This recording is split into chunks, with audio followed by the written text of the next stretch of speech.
everybody.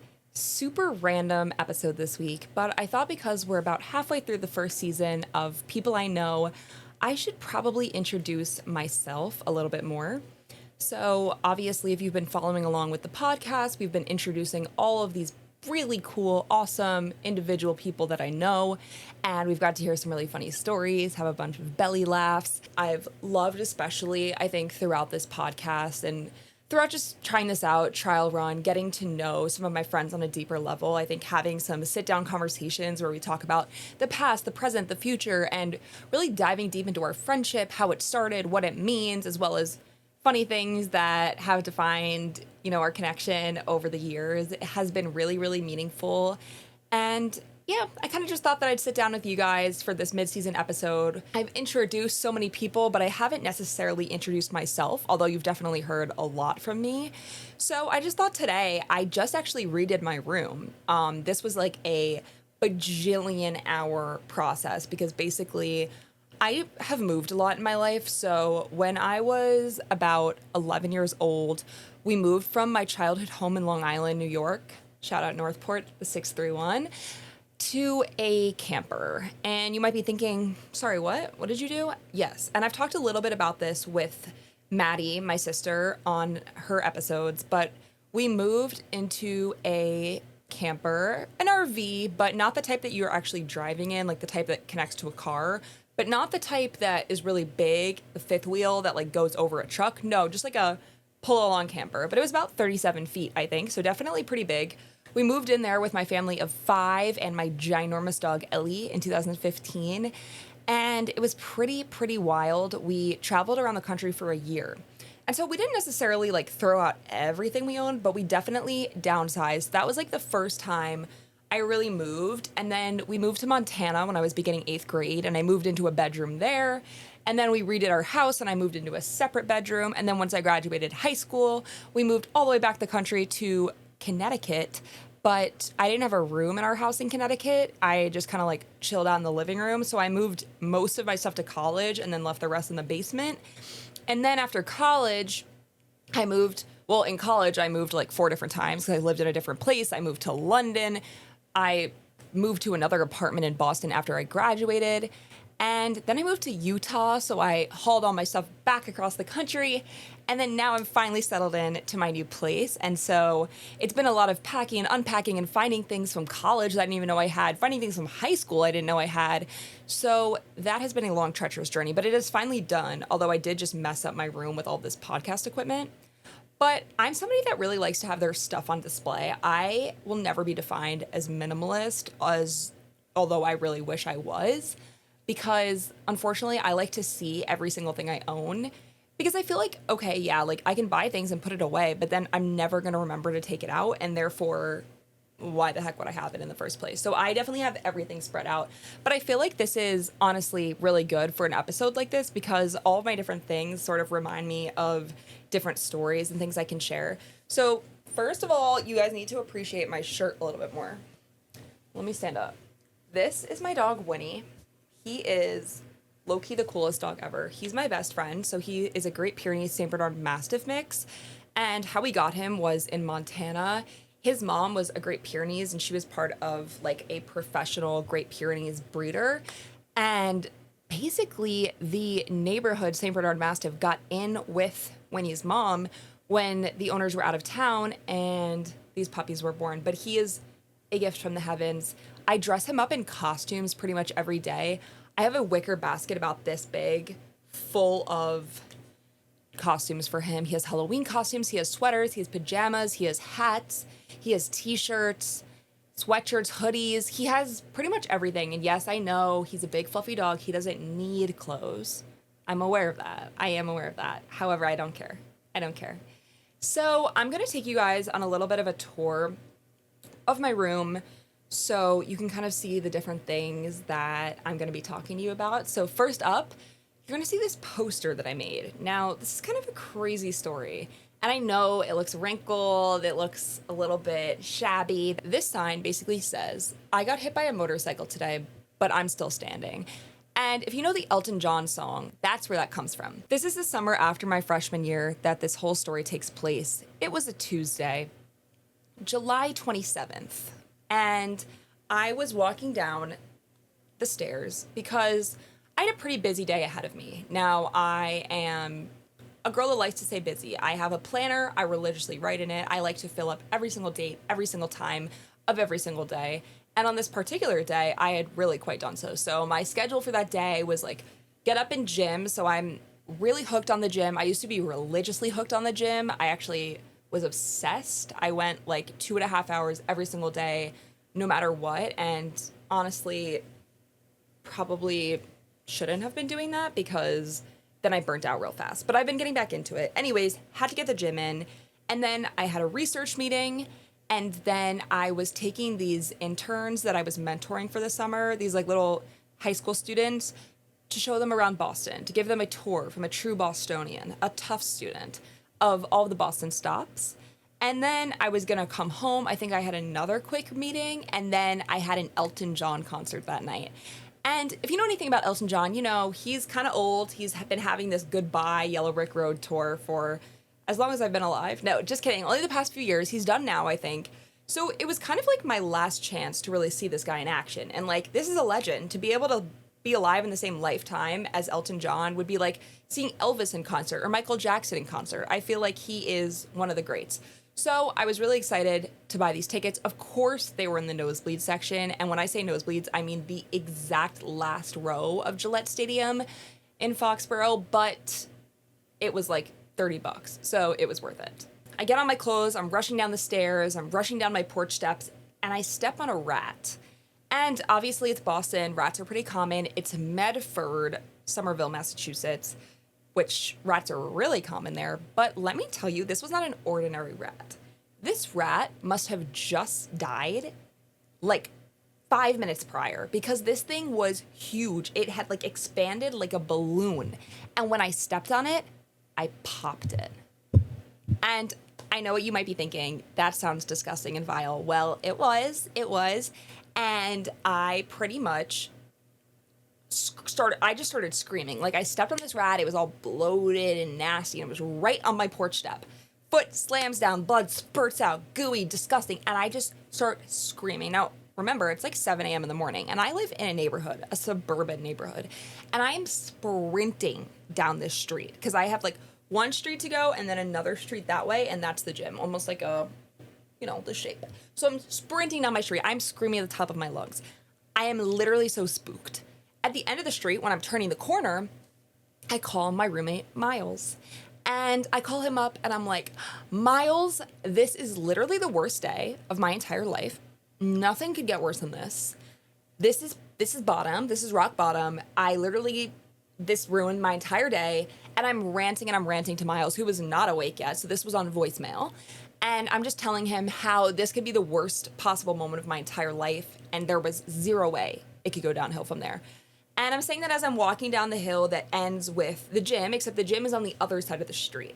So I'm walking down, and I'm waiting to cross the street for a while. This is after I hang up the phone with Miles. I was not on the phone.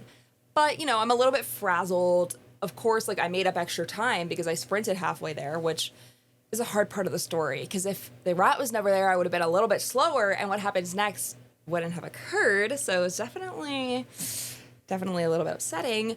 But basically, I looked to the left, no cars were coming. I looked to the right, there was 2 cars coming. And I thought to myself, I'll let the second car pass and then I will cross the street. So that's what I did. The second car passes and I start crossing the street. And I start hearing the loudest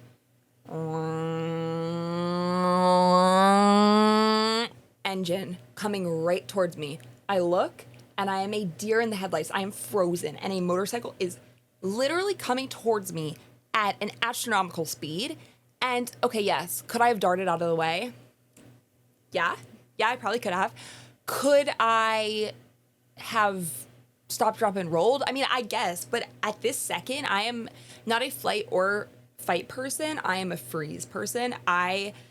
Fright, I like to call it. I just basically sat there and gawked at this thing. And it was for maybe a split second. It's not like I stood there for 2 minutes waiting for it to hit me. I knew it was going to hit me. But I think I tried. There's a video. I don't know if I'll be attaching that. But I tried really hard to move out of the way. And this guy was also, so we were just basically like that until he obliterated me. He obliterated me with his motorcycle. And yeah, I remember seeing the sky, then the ground, then the sky, then the ground, then the sky, then the ground, and splat, I landed on the other side of the road. I had literally been launched in the air, which stays true from the video. And both of my shoes were ejected off my feet. My AirPods were strewn in the road. My phone was strewn in the road. He pulls over. He doesn't come check on me, though. He just sits on the side of the road like this. So I'm laying there. I don't think I lost consciousness. I'm thinking to myself, like, maybe this is a dream. Maybe I'm dead. Maybe this is heaven. Where the fuck am I? But really, the OCD in my brain is just like, get to the gym. Get to the gym. And all I can think, all that's funneling through my brain is like, it's chest day. It's chest day, which used to be my favorite day. And I was like, it's chest day. Like, I need to get to the gym. So I'm thinking in my head, like, okay, we need to get up. We need to go to the gym. But instead, I was just like, let me just lay here for like 5 more seconds. Like, I'm low-key a little bit lazy. So I laid there, and there was these construction workers, because I went to school at Tufts. There was these construction workers working outside the gym at Tufts. If you know, you know, the construction is always there. And they were like, is she dead? And I heard them, and I was just like, oh, low-key maybe. Like, I don't know. So I'm just kind of like laying there pretending I'm dead. Although, like, I wasn't like trying to scare anybody. I just was kind of like, eh. And basically, these girls came running over, and they're calling the ambulance, and they're like, she's unresponsive. Like, we don't know if she's alive. And I'm just like, what the fuck? So I get up, and I dash into the gym. Full adrenaline, full shock, fling open the doors of the gym, and I walk inside. I scan my code, I walk inside, and people are running after me being like, ma'am, you need to stop. You need to slow down. You need to take a seat. And I'm just like, it's chest day. I have one mission and one mission only, and this does not involve the hospital. This does not involve an ambulance. Chest day, meeting, Boston, Elton John. And so I am kind of rushing. I'm like, no, I'm not paying for that. I'm not paying for that. Because I'm kind of cheap. Like, I don't want to be paying for an ambulance. Like, I was fine, obviously. I was up, I was awake, I was talking, I was walking, like, I was fine. And they're like, no, ma'am, seriously, you need to wait. So the EMTs show up, they basically force me into the stretcher. I'm like, it's chest day. They could care less. They strap me in, they wheel me into the ambulance, and I'm kind of just sitting there, and I'm like, damn, this is super awkward. Still haven't told anybody, by the way. And I say to the EMT, like, yo, can you flick me up? And he's like, sure. So he starts flicking me up. Thank God it's a live video, because you can literally hear, like, in the back as I'm being rushed to Mass General. And I'm just kind of sitting there chilling. Then suddenly the shock wears off. And I don't know what happens. I guess the adrenaline is pumping through my body because my leg starts going like this. Literally like this. And I have no control over it. I have no movement. I'm not the one doing it. My leg is flailing in the air. And I'm like, and the EMT is like, you know what? I want to be honest with you. Like, that is a sign that there is a lot of adrenaline pumping through your body. And that probably means that something is pretty dire, pretty wrong. And I'm like, what? What could be wrong? And he's like, well, considering you got struck on your left side, I could really see some internal bleeding. We don't know if any bones are broken. We don't know if your ribs are damaged from the fall. We don't know if your head is damaged. We don't know about your neck, your spine. We don't know about your joints, your muscles, your tendons. And I'm just like, okay, it is settling in that, like, all right, this could be a doozy. So I'm sitting there. I'm trying to just stay calm, but honestly, it was just kind of funny at that point. Again, I'm still pretty much in shock. They wheel me off the ambulance, and they're sprinting with me through the hallways of Mass General going, motorcycle versus pedestrian, motorcycle versus pedestrian. And I'm like, I'm waving at all the nurses because people are running out of their offices, out of their rooms, out of the on-call room to see what type of state somebody could be in that got hit by a motorcycle. And I was just like, I felt very famous. I felt very cool in the moment. And yeah, I'm just getting rushed off. And I'm starting to undergo all these scans. I'm there for hours. We get an x-ray of pretty much every single bone in my body. We're doing ultrasounds. When I got the ultrasound done of my left kidney, the doctor literally was like, and I was like, is something wrong? Is something wrong? And he was like, no, I'm literally shocked because you're fine. So that's how, like, convinced they were that something was really wrong with me. We did a CT, we did a head CT. You know, we were doing all the steps, and pretty much everything was fine. And The only thing that was kind of happening is my leg was in a lot of pain. I had like a giant bruise on my leg. Like it covered up basically my entire leg. It was like black, blue, purple, green, yellow, all the colors. And I was doing okay though. And I guess Mass General gets a little busy because they were like, all right, you're good. Get out of here. And I was like, what? Get out of here? Like I just got here. And they were like, no, you got to go. So at this point, it's probably like 4 o'clock, I want to say. And so I called my boyfriend, who I'm going to reveal what his username was on Instagram at the time because it's not that anymore. So I think I am free to say it.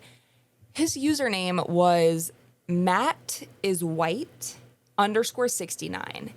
And as somebody who had just completed their freshman year at Tufts, somebody who was valedictorian of their high school, you would think I would want somebody a little bit more sophisticated than Matt is white 69. But no, that was the choice that I had made. And this is my boyfriend. We had met on the street when we were drunk my freshman year, and he was low-key the only person I knew in Boston at the time because I'd stayed at Tufts after my freshman year because I had a research fellowship, and so I was required to stay there, but I didn't know any other freshman that was in the area. Besides, I had a friend that was like maybe 20 minutes away, but she was working a lot, and she had a ton of other friends. She was like one of those people that has like a bajillion friends. So I like wasn't really seeing anybody too consistently. So I basically used that as an excuse to date this guy. Anyway, I call him. I'm like, Matt, I got hit by a motorcycle. I'm alive. I need to get discharged. I need to go home to my apartment. And Matt was like, oh, okay. Of course, Matt didn't drive. Matt didn't have a car. Matt didn't have a job. Matt didn't have a house. He slept on his friend's mom's couch. Brenda was the mom, and she had a couch in her living room that Matt resided on. And so he was like, I'll Uber to the hospital. And I was like, okay, well, I'm ready to go. Like, I'm filling out my discharge papers, so please get here as soon as you can. And he was like, yep, got you. So he goes to the hospital. Now, of course, in my mind, if I was Matt, I know the ETA I'm getting to the hospital at. I know Bella's ready. She's waiting outside, as I had communicated towards him. So let me order one Uber that drops me off at this time, and then let me order another Uber or at a stop. Like, let me order an Uber to Mass Gen and then add a stop there, and then another Uber to Bella's apartment. Nope, he didn't do that. So the Uber pulls up. I'm like, Matt, I have my crutches. I'm limping over. I'm trying to go, get into the car. And he's like, no. Like, that Uber dropped me here. Now I'm going to get another Uber. And I'm like, huh. Okay. So he orders another Uber. It takes like 25 minutes to get there. Yay. We finally get back to my apartment. I'm like dying. He needs to like low-key carry me up the stairs. The kids I was supposed to be mentoring come over with a cake. Really cute. At this point, I still haven't really told anybody. I told my parents as I was getting discharged just because my family loves me a lot. And I knew that if I was really in mortal danger, that they would hightail it up to Boston as fast as they could. And I just didn't want to cause any more opportunities for accidents or disasters during the day. So I was like, let me tell them I'm fine. And that way they don't need to come get me. And I'll just be fine for myself. So anyways, I get home. I fall asleep. Matt leaves. I wake up and I realize the Elton John concert. Okay, guys, I was getting somewhere. The Elton John concert. And I text my friend who I'm supposed to go with to the concert. And I'm like, oh my God, we need to go. We need to go to the concert. Come get me. We're a little bit late at this point. I had told him ahead of time, like, hey, like I did get hit by a motorcycle today, so I'm not sure if I can go to the concert. And he was like, okay, like next time you can just cancel and say like you can't go. Like you don't need to make up an excuse like that because I'm finding that sort of rude. And I was like, no, I'm being fully serious, and sent him a picture of me in the hospital bed. So he kind of was aware. He got there. He had like a 30-minute drive. So while he's on the way there to my apartment, I scribbled down that sign. I got hit by a motorcycle today, but I'm still standing, in parentheses, kinda. We drive to Gillette. We get there. We're like an hour late. It's fine. I realize I need to walk all the way up to the nosebleeds. They didn't allow me to use an elevator. They didn't allow anything. I could barely walk at this point. I am so sore. Like the soreness was finally kicking in. The first few hours I couldn't even feel it because I was so shocked, but now it's kicking in. I walk all the way from the bottom to the top of Gillette Stadium with crutches, up the stairs, at one point just using one crutch to get up the stairs. But it was worth it. It was worth it. We got home at like 2 a.m. The traffic was so bad getting out of the stadium. And I woke up the next morning paralyzed from the waist down. I couldn't feel either of my legs. And I basically just laid there until my dad came and fetched me, took some muscle relaxants, got the movement, the feeling back, and Suffered from some neck pain for a few years, doing okay now. I was in a lawsuit and I did not win. Well, we settled, but it was definitely not a lot of money. So that was definitely disappointing. I will say, look both ways when crossing the street. It's really important. And I did, but I guess you should probably look again. He was speeding coming towards me. So again, like I had sort of calculated in my head that like I'd be fine, but because he was coming fast down the hill, if I had just looked again, I would have seen him and waited. So definitely a little bit of fault on both sides, but I can say that was a really crazy defining experience for me. And I did throw a 6-month not funeral party, like on the 6-month anniversary on January 27th, which happens to be my dad's birthday. And I threw a pretty crazy party in my dorm. Everybody made speeches like they would have if it was my funeral. We all wore black. And I made a speech, and during it, I was wearing shades the whole time, and I took off my shades, and I was wearing like really deep black eyeliner under my eyeballs to kind of look like I was a zombie, and so I kind of spooked everybody. There was ice cream cake. There was a lot of fun to be had. So that was definitely fun. Unfortunately, on the year anniversary, I had planned a bash. I had planned the craziest bash. July 27th, 1 year after getting hit by a motorcycle and surviving, I was like, we're going to have a party. We're going to have a party. And the great fantabulous news was at the time I was residing in Medellín, Colombia, and Medellín is known for the party. So we rented out a restaurant. We rented out a bar. We were ready to party. July 27th. July 26th rolls around, and there was a football game. And my friends and I went, and, you know, we're kind of hungry after the game. We're looking around. There's a little shack selling street empanadas. As somebody who had, for the first time ever, been out of the country that summer, nobody told me not to eat street food. So I ate all of it. Pork, carnitas, empanadas. And I didn't eat it again for a couple of weeks after. I probably ate within like a week, but not a lot. Like rice, saltines maybe, nothing else. I had to go to the hospital. I had extreme E. coli, and I was taken to the hospital in Colombia, in Medellín, which is not as nice as the hospitals I'm used to here. I had a translator. I got on some non-FDA approved antibiotics, and I had some pretty bad E. coli. The reason I had to go to the hospital is because I couldn't drink water for like 48 hours, and that was pretty bad. So I had to be hooked up to the IV. I couldn't hold down water. So yeah, I definitely did not have the 1-year birthday bash, but ever since on July 27th, I've been good. The first year we like wrapped me in bubble wrap as a joke. This year kind of passed by without me really noticing. But yeah, that's where that poster comes from. Next in my room, you may see these little tags that say Tufts Dining. And you may be thinking to yourself, what is Tufts Dining? Well, let me tell you. Hashtag feed the jumbos, by the way. So this story begins my spring semester of my senior year of high school. So I am hanging out, trying to figure out where to go to college. I applied to 20 schools. I had no idea where I wanted to go, no idea what I wanted to major in. All I knew was that I wanted to go to college far away from Montana, where I went to high school. And I knew I wanted to do something involving brain science or possibly psychology or possibly music or possibly film. So again, not really anything super clear.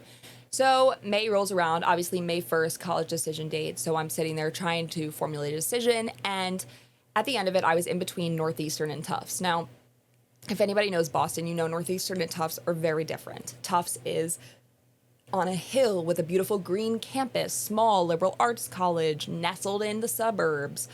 Northeastern is in a city. It's very modern. It's very big. And they have just two completely different reputations. But the thing that really dramatically stood apart about Tufts was that it supposedly had good dining hall food. And I fact-checked this. I really did. I went on the dining hall website for a few weeks. I saw how the menus changed every day. I saw how the dessert looked. I stocked everything I could.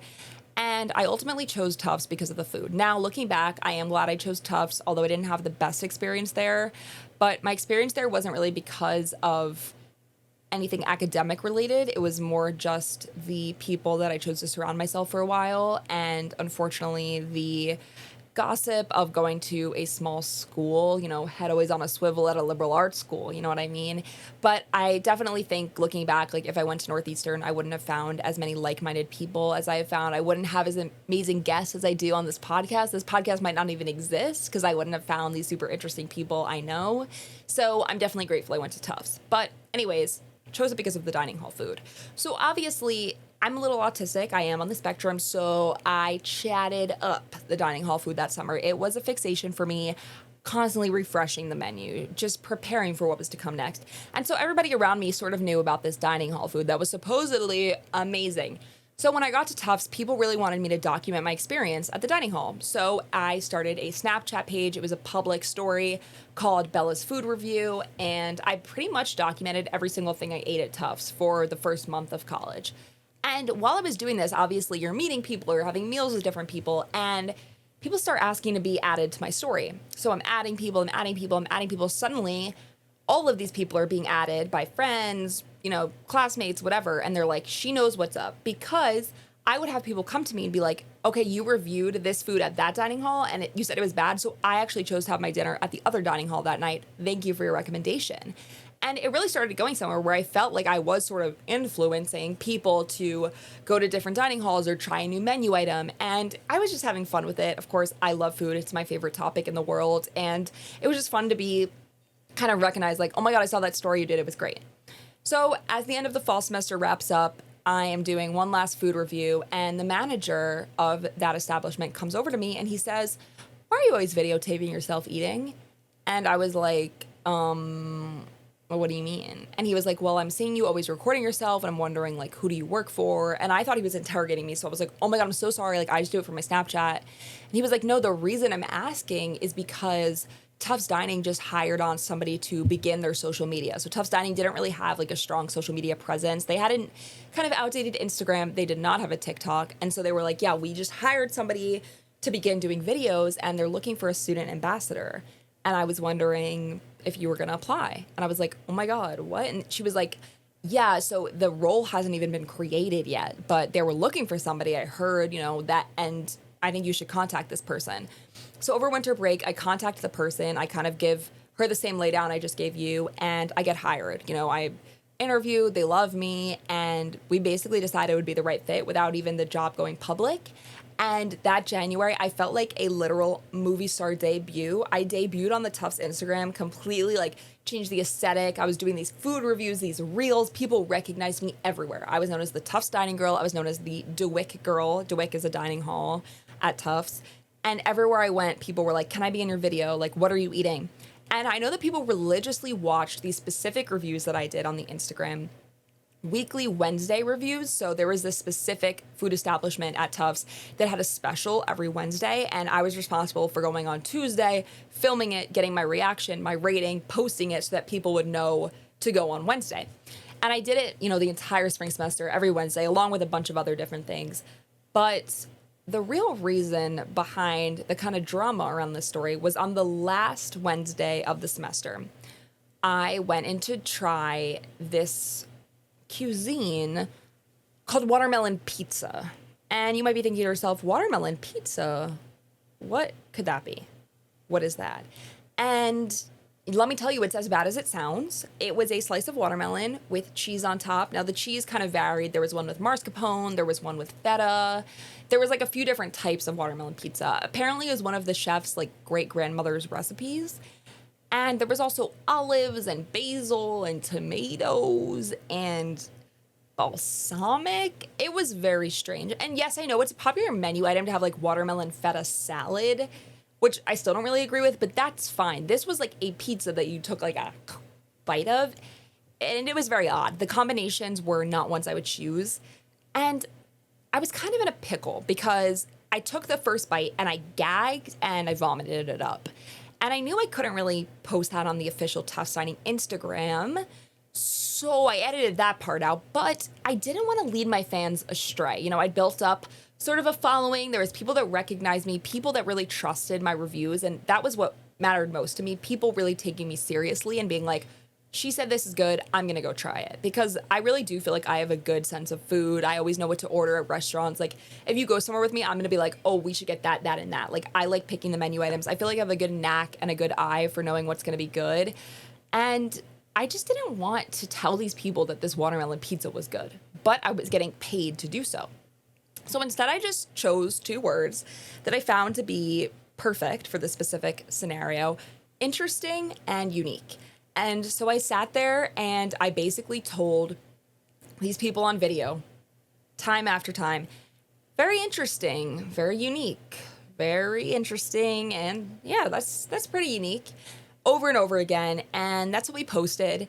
And it went viral almost immediately. So Tufts has this app called Sidechat. I've talked about it before. It's like a yik yak for small New England liberal arts schools. I don't know why we use that. My sister goes to a state school and they use yik yak like every other normal school. But whatever, we use Sidechat. I went viral on Sidechat first. I went on Sidechat after lunch. My entire face is plastered upon this app with the hashtag #FreeBella. People are asking, is the Tufts Dining Girl okay? Is the DeWitt girl okay? Is she locked up? What are they doing to her? All of these things. And people are like taking photos of me on campus because I'm going to class like a normal person. Spotted. She's okay. She's alive. And it turned into this meme of sorts where people are taking screenshots of my face while eating the watermelon pizza, which obviously I have pretty extreme facial expressions and I have a really hard time silencing them. So it was definitely a grimace. And people are screenshotting it and sending it. It's on Sidechat, it's on Instagram. And the hashtag #FreeBella did go viral on Twitter for a little bit. It was a very well-used hashtag, and it was very funny, and I was getting spotted everywhere. I was getting stopped. People were asking for photos with me because they were going to post it on Sidechat. There was this event called Spring Fling at Tufts, which is like a big concert at the end of the year, and there was a line for autographs from me, as a joke, obviously. Every single party I went to, I was getting tapped on the shoulder. Are you the DeWitt girl? Are you the Tufts Dining Girl? Was the watermelon pizza good? Because also watermelon pizza itself was such a meme. Like, of course Tufts would be serving watermelon pizza. Tufts that same year served scallion pancakes, which, as you know, are an Asian cuisine. And they made buttermilk pancakes and put scallions in them. So they went viral for that as well. So this was just kind of adding to that train. And it was pretty crazy. And the fame did last all the way through sophomore year as well. I started the TikTok that summer, so I kept it going. I stayed on my entire sophomore year. And I did dress up as watermelon for Halloween. Well, I think I was pizza and my roommate at the time was watermelon. And that was pretty funny. That was a hit. And yeah, I actually used my experience as the social media manager, director for Tufts Dining to work at the Scoop and Scootery. That's how I got my job. I could showcase the portfolio of all the videos I'd done, and that was what got my foot in the door. So that's a really special story to me. It didn't necessarily end well. I built up an entire team. Suddenly there was like 12 people doing my job my sophomore year, and I kind of hated that, like, it wasn't all about me anymore. I like to be the star. But also, like, my boss low-key hated me because she was, like, low-key jealous that I was such a budding star on campus. She wanted to be the star. So, I don't know. It wasn't, like, the best ending, but I was like, okay, my 50-year-old boss, please stop talking shit about college students that you're jealous of. And I wasn't afraid to call it how I saw it, so sucks to suck. Next, I don't think you can see it. It's a poster all the way up in the corner, and it says, I love slugs.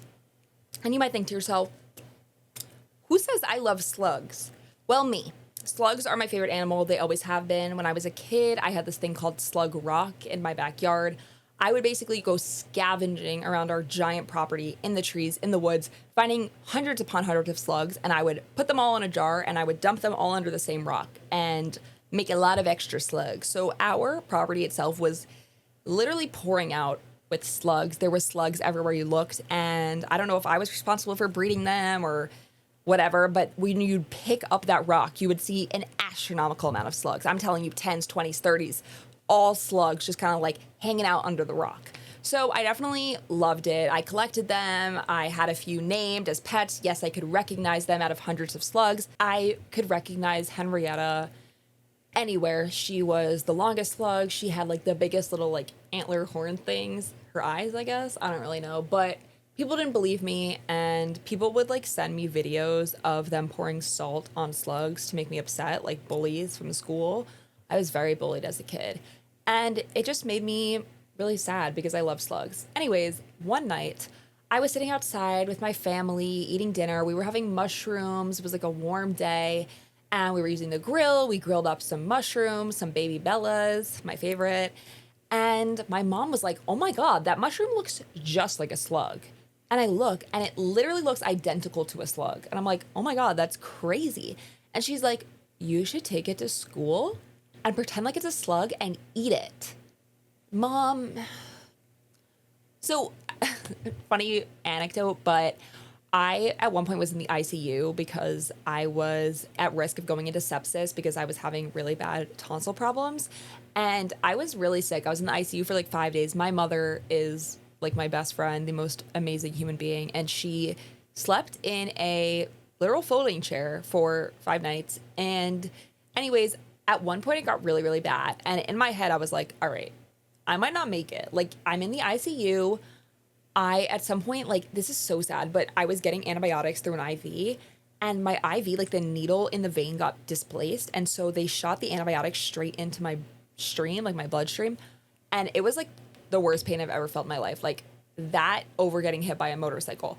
And so I remember just being like, okay, if I don't make it out of here, is there anything like on my chest that I feel like I need to like say to my mom to like make peace with myself? And the only thing that I could think of was, Mom, why in the actual bleep did you let me and encourage me and come up with the idea of me taking a slug to school and eating it in front of everybody? And she was like, I don't think that was my idea. No, Mom, it was.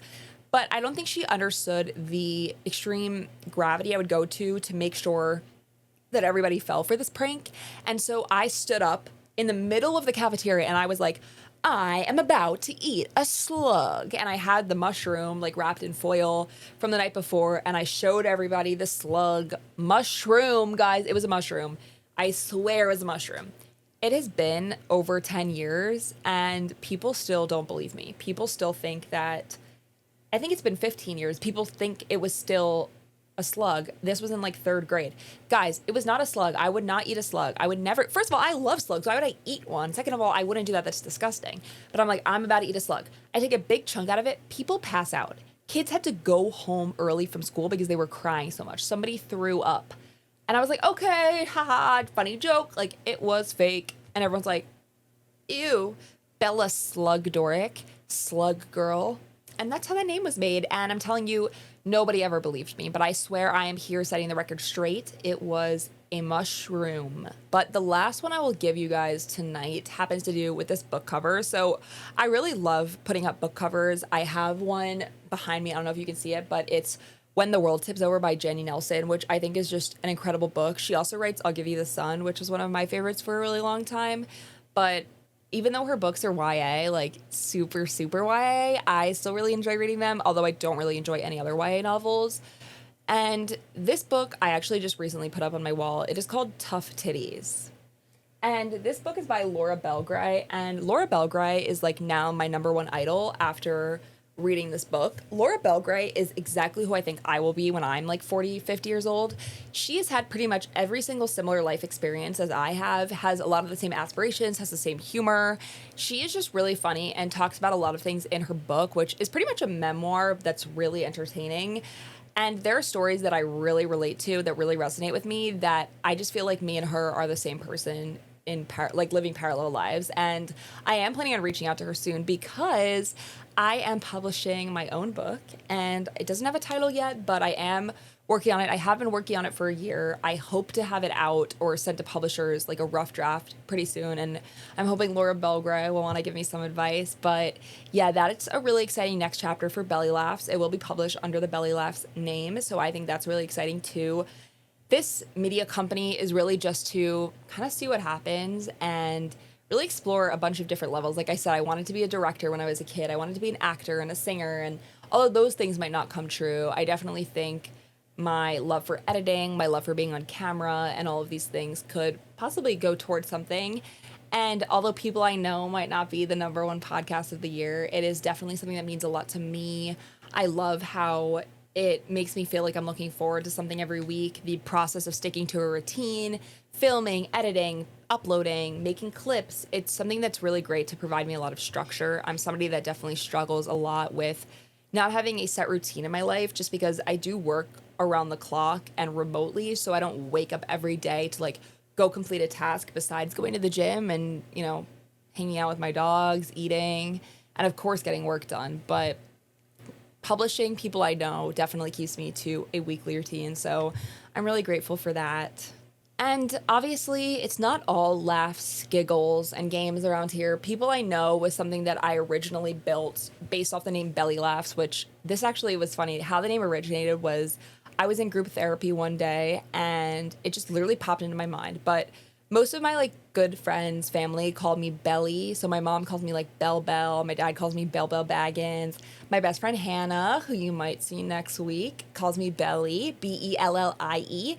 And it's definitely a name that I used to hate because when I was a kid, my cousins used to be like, Bellie has a big belly.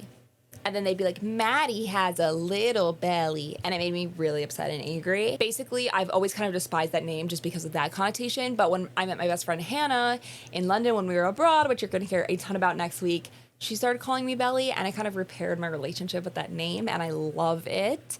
And so, anyway, Bellie, and then obviously, I have always been told that like my storytelling evokes a lot of belly laughs. Like give me a belly laugh. And I have a good friend, Courtney, who hopefully will come on this podcast at some point, that one time said to me, I love a good Bella Sidoric belly laugh. And that's always kind of stuck with me just because at that point in my life, I was not really doing too well. It was like very post breakup, like right then and there. And it was something that gave me a purpose. Like when I've felt, I've struggled with depression and anxiety and OCD and ADHD and PTSD and a lot of different things going on throughout my entire life. Depression has been the most consistent. And I do, sometimes experience SI. And so I think in that, her saying that to me really stuck with me because it gave me a sense of purpose. Like, wow, I am here to give people belly laughs. And the name just kind of forged itself, Bellie, Bellie, like how Hannah spells it,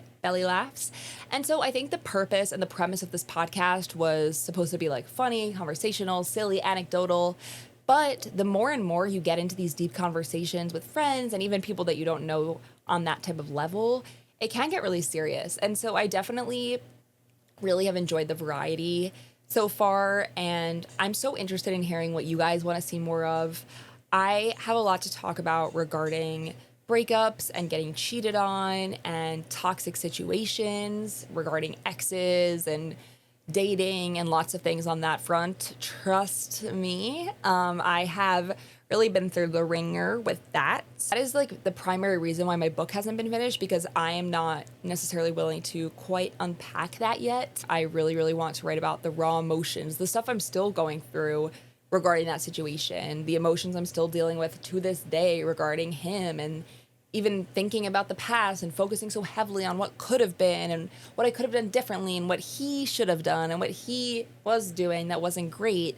And the things that we so often look past when we miss somebody, which are all the bad things, and we focus so heavily on the positive things and forget how bad they treated us. And I think I really want to dive deep into that in the book, and I think I want that to be like the beginning of the book, but I have just not felt strong enough or really ready to talk about it yet and to write down my thoughts and to like relive those emotions, because unfortunately I'm still reliving those emotions quite often. And so anyways, I really want to do a podcast episode about breakups, about getting cheated on, about toxic exes, about not realizing your self-worth, about manipulation. Dear God, I was manipulated throughout my entire relationship into thinking that I was the problem. I still unfortunately have all these thoughts that I was the problem.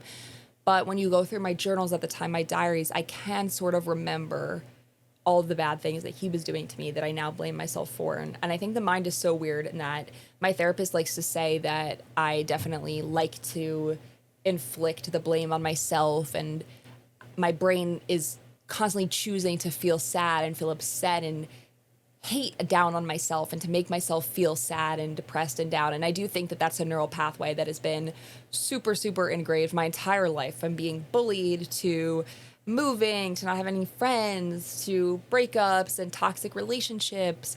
And, I think that that's something that I deeply struggle with, that I really do want to talk about. So maybe my next solo episode will be focused on that. Maybe it'll be like introducing I don't know what it would be. Comment down below. But yeah, I'm really here to talk about anything. Obviously, this podcast specifically is about the people I know, but I'm learning to know and love myself. So that's sort of what the premise of this episode was based on. But I really appreciate you guys. I can't believe we're already halfway through the season. Thank you for watching, following us on Instagram, subscribing on YouTube, liking on TikTok.